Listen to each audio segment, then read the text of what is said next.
We are back with another episode of Mock Draft Mondays, actually on a Monday for you this time. And today, Matt is in the hot seat, drafting from the middle in the sixth spot, and he is going to show you how it's done, or is he, on today's action-packed episode of Locked On Fantasy Baseball.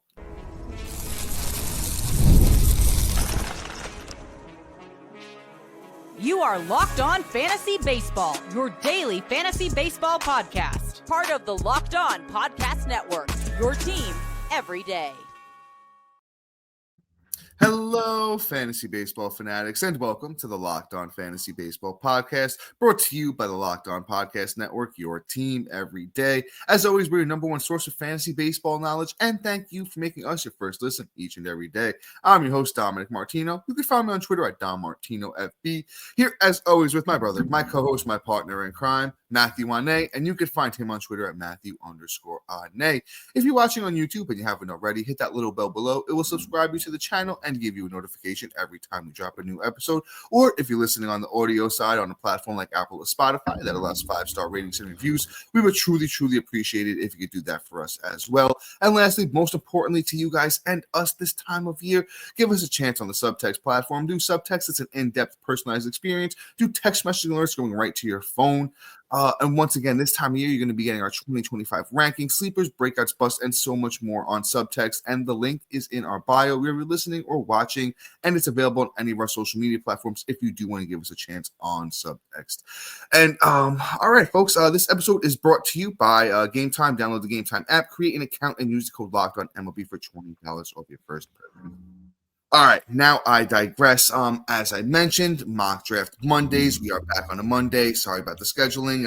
It's been a little bit off the past couple weeks. We're gonna get back on these Mondays for you guys with the mock drafts. And Matt, why don't you take it away? We're doing a little bit different, and you are on the hot seat for my friend. So why don't you get it started for us?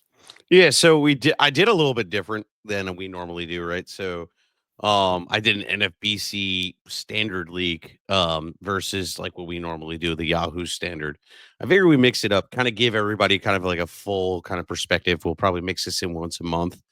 So if you're not familiar with NFBC, it's a 2-catcher league, a corner, middle infield slots as well, and five outfields. Along with it does not have any RPs or anything of the sort. It's just straight 7 pitchers. So you can see it on the screen if you're watching YouTube. If not, I'm going to read it off and I'm going to kind of give you my draft philosophy, how I approached it. And also, too, it's a 5x5 full-blown roto league, too. So it's not like a head-to-head or a points league or anything of the sort. If you're not familiar with roto, it's just at the end of the competition, whoever has the most in specific categories wins that, and that's the equivalent to the points. So, if I have the most runs, ribs, home runs, and then like 2 other categories, I obviously win because nobody else is going to finish in first in those categories, so on and so forth. And it kind of breaks off from there. But as I digress, let's talk about the draft and let's kind of go to that. I was drafting out of the 6 hole, which was interesting as well. Being that I am pretty good at, NFBC drafts, but not like my number one kind of type thing. I figured, okay, let me make it a little easier on myself, but also challenging. Let me draft out of the 6 hole. And first round, I went with Juan Soto. Then I followed up with Trey Turner in the second, Ozzy Albies in the third, Cole Ragans in the fourth, Teoscar Hernandez in the fifth. Then I went Yamamoto in the sixth, Jordan Westburg in the seventh, Luis Robert in the eighth, Felix Batista in the ninth, Vinny Pasquantino in the 10th, McClanahan in the 11th, Dylan Cruz in the 12th, Nico Horner in the 13th, Brian Wu in the 14th. Then I got my first catcher in Tyler Stevenson in the 15th, then Kerry Carpenter in the 16th, Brandon Woodruff in the 17th, the 18th, Josh Young, Jordan Romano in the 19th, Christian Encarnacion Strand in the 20th, Spencer Arrighetti, the Yeti himself, in the 21st. The 22nd, I got Evan Carter, Porter Hodge in the 23rd, Jeffrey Springs in the 24th, Miguel Amaya, I think is how you say his name. Aya, thank you. Aya in the 25th, Jose Caballero in the 26th, 27th, I got Matt Vierling, Reese Olson in 28th, Eric Fetty in the 29th, and Roman Anthony in the 30th. So my approach going into it was, do not let the infield kind of fall off because if you watch previous mock draft episodes, you look at how quick second, short, and third kind of go off the board pretty quickly. And I took a different approach than I normally did in like a 3 outfielder league. And I went, 2 infielders right off the bat after Juan Soto in the first, because obviously you can't pass on him with Trey Turner and Ozzy Albies. And I was like, okay, cool. I lock in. And I'm like, all right, bet first base a little bit deeper, but second and short is actually pretty shallow because of ADP, not because of the teardrop off, but ADP, like guys are just flying off the board super early. So I just wanted to scoop them up and kind of solidify, especially since I need to get a corner and middle infielder as well. So I wanted to solidify that. Then I went, got my first pitcher in Cole Ragans, which I feel like, okay, cool. I got a one. And then I was like, okay, let me get my second outfielder in Teoscar Hernandez, which is good. I'm starting off with Teoscar and Juan Soto within the first 5 rounds, along with 2 great infielders. I'm chilling. Then I picked up my second pitcher in Yamamoto, which that's a great 2. I have him ranked as a 1, so like I'm really happy. And then I picked up Jordan Westburg, and I got my third baseman, which is a steal for me, with also the position eligibility of also being second base eligibility. I feel really strong about that. Then I picked up my third outfielder in Luis Roberts from Chicago White Sox. Now I got a strong 3 punch in the outfield while still maintaining it. Like, okay, look, because it's kind of roto, I got great stolen base potential too. You got Trey Turner, who will probably get about 20 stolen bases with the potential to possibly, if the Phillies just say run, to 30 to 35. Ozzy Albies is usually good for 15 to 25. Teoscar Hernandez can chip in 15. Jordan Westburg, probably not much, maybe 10, but that's whatever. And then Luis Robert also has potential to kind of load up on stolen bases. And then all these guys hit really good averages and has some decent power numbers. Like we've seen a 38 home run season from Luis Robert. Obviously, we know Juan Soto is going to do. Trey Turner was on an insane pace. Ozzy Albies is definitely mid to upper 20s and home runs. I'm doing good. And all these guys are on good teams that are going to produce and give, great counting stats across the board.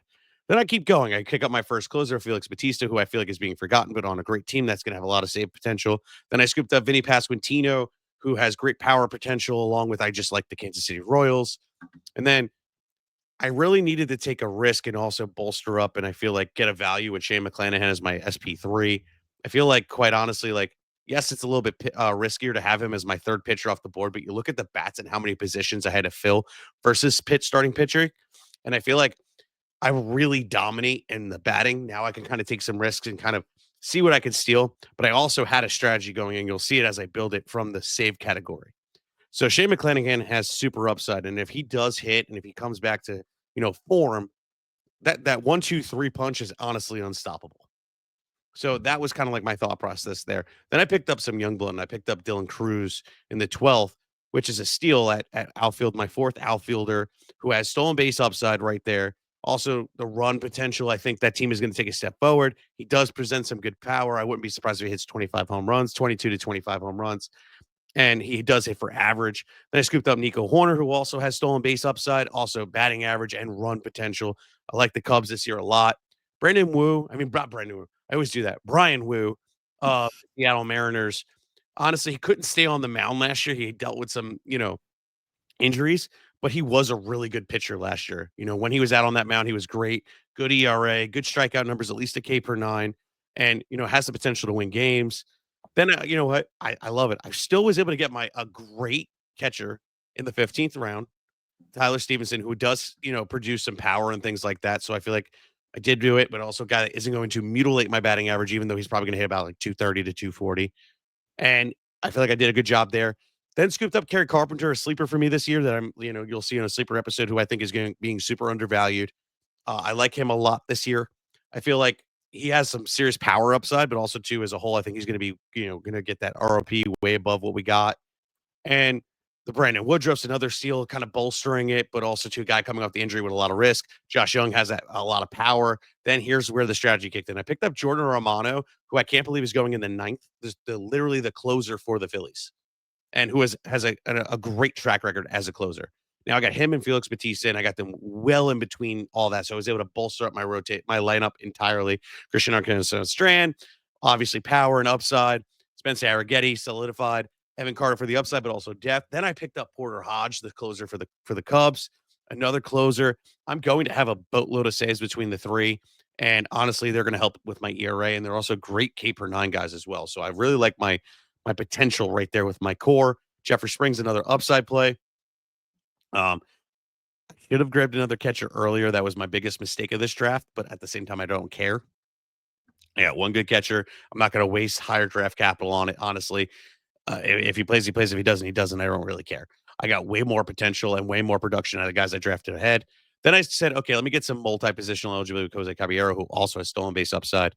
Matt Vierling, who has third base and outfield eligibility. And by the way, Caballero has second, third, and short eligibility, so can fill a lot of my flexibility. Reese Olson, Eric Fetty, great late round pitchers, and then Roman Anthony, who's a great prospect. Love him. You know, I'll kind of give you my summary at the end after this. But you know, coming up next, I'm going to give you my summary and a whole bunch more right after this. I love going to live events, whether it's sports, music, theater, or comedy. One of my favorite memories was attending a concert last year, and the energy and excitement was unforgettable. Yeah, and you know, it's one of those things, right? You go to a great concert, and you just never forget the memories. Now, Game Time has made it even easier to get tickets to your favorite events right there. A new feature called Game Time Picks. The feature filters out all the fluff, shows you incredible deals on great seats, so you don't have to waste your time searching through thousands of tickets. Recently, I was looking for tickets to an upcoming concert. Literally, I'm going to Blake Shelton actually in February down in Newark, which I'm super excited for. And I obviously use Game Time app, like there's no question, right? With Game Time Picks, I found amazing deals, and I could even see the view from my seat, which was awesome, and made sure I wasn't sitting behind that pole. I had a super deal, which was particularly impressive, offering great seats at unbeatable prices. Plus, the app all-in-one pricing showed the total cost up front, which with no surprises at checkout. Which honestly, I hate that. You use other apps and it's like, okay, here's all these fees. Oh, I thought I could afford the seat. Now I got to go cheaper, and I don't even want to go anymore. Take the guesswork out of buying tickets with Game Time. Download the Game Time app, create an account, and use the code Locked On MLB for $20 off your first purchase. Terms apply. And again, create an account and redeem the code LOCKEDON MLB for $20 off. Download Game Time today. What time is it? It is game time. Introducing the Locked On Fantasy Baseball Podcast, Diamond Club on Subtext, your ultimate fantasy baseball companion. Look, you want to win your leagues? You're going to want to hop on there. You're going to get our rankings. They're going to be tiered starting in February. On top of that, you're going to get hopefully our prospect rankings, some dynasty rankings. You're going to be able to ask us questions. You're going to get our extended sleeper breakup us and values picks and so much more that you're not going to be able to get on this 30-minute podcast. Look, we only have so much time. It's limited. So you want to see what's actually behind the curtains. You want to win your leagues, how the draft process and all that is. Check us out. Links in the description below. All right. I'm going to finish up my thoughts, and then Dom can kind of rip me apart. Tell me what's good about it first, and then kind of rip me apart, right? So, overall, my thought processes on my team is I picked up a lot of value early and kind of capitalized on low availability at positions while still maintaining the categories I needed to fill. But I went very risky in a lot of aspects. So this team has a super high ceiling, but also a low floor. But when you're playing NFBC, which is one of those things where it's a tournament style kind of draft, you got to take big swings. And I feel like I took a big enough swing where I will at least have a base where I should win some money. I've done NFBC drafts before, and I've walked away with teams like this where I've done pretty well. Sometimes it comes and it bites you in the butt, but quite honestly, I'm banking on Shane McClanahan and I'm banking on Brendan Woodruff returning to glory. And if they do, which I believe they do, that's how I have them ranked, I'm going to be just fine. Stolen bases, I did a very good job kind of balancing and spreading across without having a massive guy that just does it all for me, while still managing to keep up power and runs and ribs. And my batting average may be my weakest point of this, but I will be able to compete. So you just don't want to finish in last. You want to finish middle and pack and that kind of thing. And saves I got on a luck. So I really gave myself an edge in the big categories in an NFBC draft. And that is my opinion of my draft. Dom, how do you feel? So, overall, Matt, if you want to pull the board back up behind us for everyone watching on YouTube as I give a little breakdown here. overall, I will say this. As you say, we before I tear into, here you potentially here, we do like to start off with the positive thoughts, on each other's drafts here. And I do think this is a very, very competitive team, especially in an NFBC format where you do have the two catchers, the corner infielder and the middle infielder as well, and the non-designated pitching staff where you kind of have to fill it as you see fit.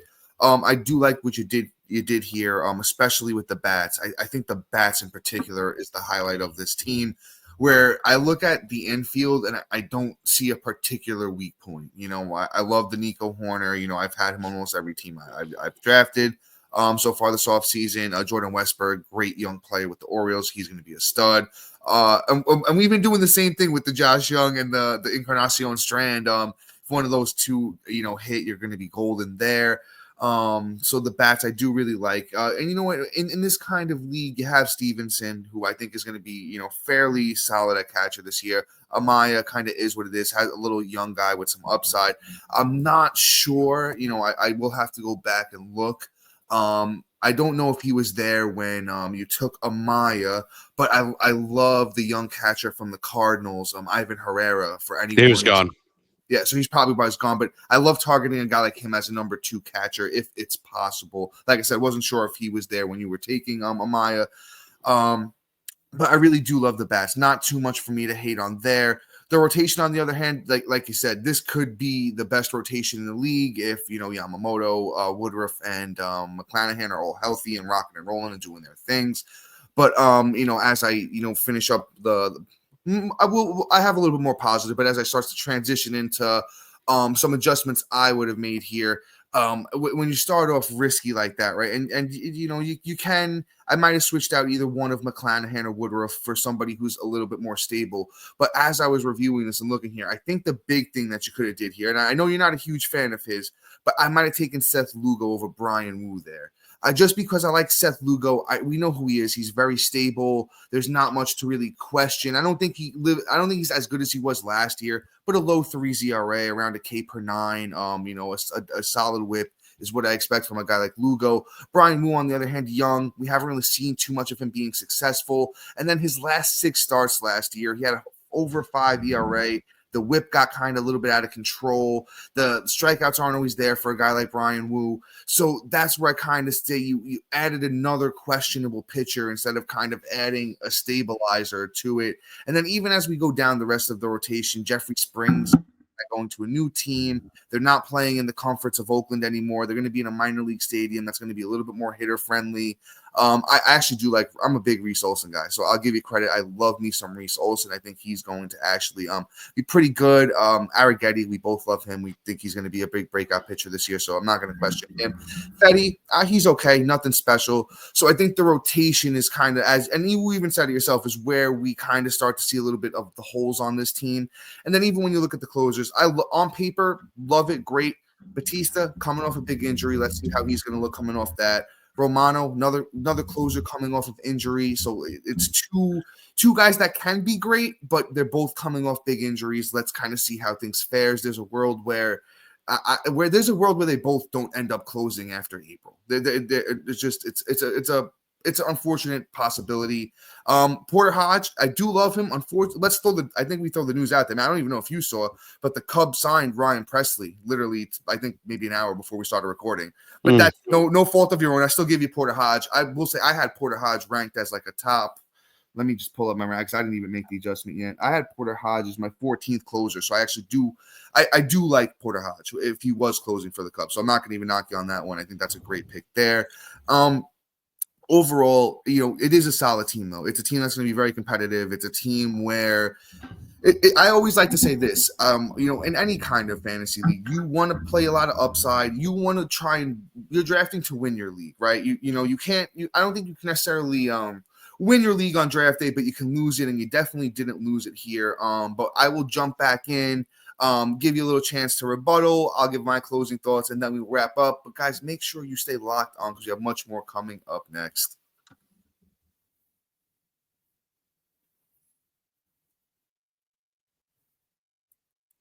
All right, Matt. I don't know if you wanted to jump back in here and give a couple of thoughts before we kind of give some closing thoughts and wrap on up. So I didn't hear about the Presley news, But I will say this: Presley wasn't able to be the closer last year. Yes, he was, probably behind one of the better closers in the league. But at the same time, like Presley has been falling off. I think he's going to be more of a high leverage kind of guy, a guy that's going to be more in the eighth. That's going to be a setup guy. I don't foresee him taking the job from Porter Hodge, only because he just hasn't, been in that position in a while. I'm not saying he can't be, but when a guy that they brought in somebody else to then take their solidified closer for the last 5 years to overtake that job says a lot about where their confidence is as a whole.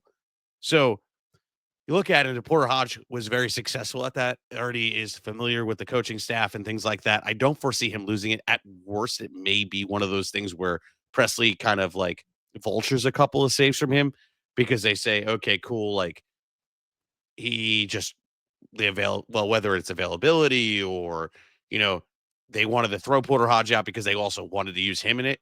And it's maybe turns into a little bit of a committee versus, Hodge holding the job down. But I think the season starts off where Hodge takes it.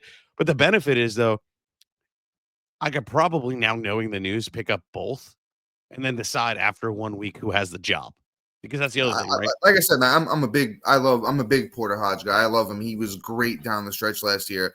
Actually, I know the funny thing, Matt, is I actually had a couple of people reach out and say, thank you for telling me to pick up Porter Hodge. He helped win me a couple leagues. So he definitely has the potential to stay as the closer. I just wanted to throw the news out there for anybody, that hadn't heard yet. Like you said, it could be a thorn in Porter Hodge's side. We'll see what the Cubs want to do there. Nothing's written in stone yet. But I still think Porter Hodge, if he does have the job, is going to be one of the better closers in the league. So I do think it is a good pickup behind the Batista and Romano for sure. Yeah, and the Romano, I feel, is the locked-in closer. There's nobody else there that can pretty much take it. What? The more I thought about it, we were. I think we talked about it when he first got signed. How the Phillies didn't want to give him the designated closer role. But when you look at it on paper, he's the guy. Like I said, my worry was just more of taking two big-time closers coming off injury is what just worries me a little bit when you look at where your closer situation's at. Sure. I mean, yes, like I said, my rotation is super risky, but I also took advantage of that though. So like this could all implode in my face. But one thing I won't lose is in bats. And I feel for sure. And I feel like the saves are there. So if I could walk away with 4 categories, which I think with this team I probably could, whether that, and it's not going to be in first, but as long as I could probably take about 3 categories in hitting first, and then pretty much just walk away with, top 5 finish in about 2 of those hitting categories. And then along with, being able to finish in, I would say, top 3 in saves, ERA will definitely be lower. And then make my way out. I could still pull off a win in a league because you don't need to finish in first in every category. You need to take 3 and kind of walk away with 2 more. And then you're pretty much chilling. You won your league at this point. This is roto, not head to head. So I don't have to worry about the total week to week. I just have to worry about the season ending. So that is kind of my approach. I took like a really big swing with also a lot of recovery. There's going to be guys off the waivers that I'm going to pick up that are going to seriously be higher impacts. And also too, we're talking in January 26th. That's when we're recording the show. Roman Anthony might get the call, and then my team looks even better. Yeah, you know what's funny? I don't think either one of us dove into Roman Anthony too much. I don't think we really spoken about him at all on this podcast. Might as well just throw his name out there for anyone that doesn't know who he is. Roman Anthony is number 1 hitting prospect in all of baseball. MLB Pipeline just dropped their update. So according to MLB Pipeline, he's the number 1 hitting prospect in all of baseball. Outfielder for the Boston Red Sox. Got pop, got speed, could hit for average, kind of a do-it-all type player. Had a very successful season in the minors last year, of course, a bunch of different levels. So a guy like Roman Anthony, if he makes that Red Sox roster coming out of spring training and he's rocking and rolling, there's a world where he takes this team to another level. And Matt, I love that you brought up Anthony, because I did want to mention, I don't know how much we've gotten into this on our mock draft episodes, but you did a very good job here, Matt, especially with the bats, of blending the veterans with the young guys, with taking those upside picks. And I'll say this, NFBC league is mainly a kind of league where you want to do this, but Matt and I pride ourselves on being very good at what we do, and humbly we both are. You need to build rosters like this. You need rosters that have the Dylan Cruzes, the Evan Carters, the Josh Youngs, the Strands, but you also have the Sotos, the Teoscar, the Nico Horner, the Trey Turner, and the Robert, where those are solidified stars, and you have a baseline, and I'm not one of those guys who's going to play the injury thing. I don't really like to do that too much unless it's a guy like Alberto Mondesi or Byron Buxton. So as you Royce have Lewis. Royce Lewis, you have the baseline of these really great stars that once given the healthiness that they're going to be great. And then you give those young players a chance to join in and do that. And like I said, you didn't. If I had to show somebody an example of how to do that, you did it perfectly with your bats. Overall, it's hard to give your bats anything less than like an A-. Like I don't think I mentioned it. We talked off air. I think you're one. I disagree. I think you're going to actually do better than an average than you think, and I think your weak spot might be a little bit in speed. I will say this: you had the right mindset with a guy like Jose Caballero. I don't know how much he plays for Tampa this year. I was looking at roster resource. They don't have him slotted in the starting lineup. I think he's going to be more of a utility role, so I don't think he steals the 44 bags. But I think that's the right mindset. You get a guy like that. You take a guy like that to be the steals guy. That if he was in a position where I think he was starting every day, I would have probably gave you the A+. I just not get a ding on the speed here for this team, so I'm going to go A- on the bats. Pitching, it's tough for me. I think I'm going C- on the pitching overall. I'll leave that to be a B-, maybe a B even overall with this team. Just because I'll give you the B even just because I really like what you did with the bats, and it displays exactly how you pair upside with stability, and that's something that I think everybody should know how to do. And you really just and I have to give you credit, not only because my best friend masterclass on teaching fantasy baseball players how to do that perfectly here with your bats. Thank you. And you look at just like what the NFBC kind of demands, right? Like look at the amount of roster spots you got to fill in terms of batting, and the strict positional eligibility. Yeah. So like at that point, pitching becomes more of where I normally focus too, because like I could do a better balance when it's a 3 outfield league with only just the standard positions. You actually have to focus on hitting a lot more because there is teardrop offs where pitching is pretty deep, but also because of the injury discounts on these players, it allows you to have a little bit more stability in your bats and take those swings where pitching, I feel I could also stream every week. Whereas like hitting, yeah, I could stream, but like, it's a little bit harder because of the pitching matchups, maybe the park, et cetera. Whereas I know I could stream a pitcher and I can just get a 2-star pitcher each week off the waiver wires and I could stream this because in NFBC, as long as you're not doing a draft and hold, we're doing like the tournament. This is a perfect opportunity. You take big swings, and if it fails, you can make up off the waiver wires week in and week out. And that's kind of what I kind of took my shot on. And I have a core of bats that are actually going to be on my roster, probably start to finish, except for maybe like 2 guys. And then on top of that, I look for positional eligibility where I can fill not only outfield, but my corner, middle, third base, short, second. I'm going to slide guys in exactly where I need it to be week in and week out. So I'm not struggling to find guys off the waiver wire where bats are probably going to be flying off the board because of all the positions you have to fill. So I feel like based off of the kind of draft I did, you really had to focus on the bats, and then you just take advantage of the injury prone guys values on during the draft. And then we figure it out after. Yeah, Matt, I don't even think I said this. I think you kind of did. But I don't think we expressed the fact that there is a world where you're holding 4 aces. There's a world where you're quad aces. There's a world where, Ragans, Yamamoto, McClanahan, and Woodruff are all doing their thing and you're rocking and rolling and you're winning this league by a landslide. There is the world where that happens too, right? There's the world where, and then even, I'm very indifferent on a guy like Jeffrey Springs because I loved him. He was my breakout superstar 2 years ago. He was on his way to do it. He got hurt, got Tommy John, and that was that. There's a world where he refines his former glory too, and he's just another. I wouldn't say ace, but he's like another could be a high end, high end SP3 in a world where he finds that former glory. So there's a world where it works out. The Yeti, Spencer Arrighetti, one of a guy that we both love that goes late this year. Could be another guy who really has a breakout strong year. So you in all, like I said, fantastic job, Matt. I really do have to give you flowers on this one because you really did a good job here, especially with those bats. on showing the fans how it's done, especially this time of year, taking ROP, your trademark there, return on pick. You did a good job on that, I believe. And just like I said, just this is how you build up in mock drafts. Matt and I have been doing them, and Matt has literally showed, this is when you get to a point of when you're locked and loaded. Matt and I could draft today and kind of be ready, because this is what we do, and we hope you guys are taking the notes from us as we do this. But Matt, any thoughts before we head out? Nah, honestly, just NFBC drafts, difficult to tell. Remember, you can find value in pitching. Aim for those bats. But guys, please like, subscribe, comment, rate, review, do everything you can to share this show. And you're only as good as the information that you're shared across, because quite honestly, if you're holding all the cards, then you're really not that good. You just have more information. You want to challenge yourself? Share it. And you really should, because then it also keeps the lights on here. And when you're done checking us out, check out our boy Silly over at Locked On MLB. He really gives you some great real MLB coverage.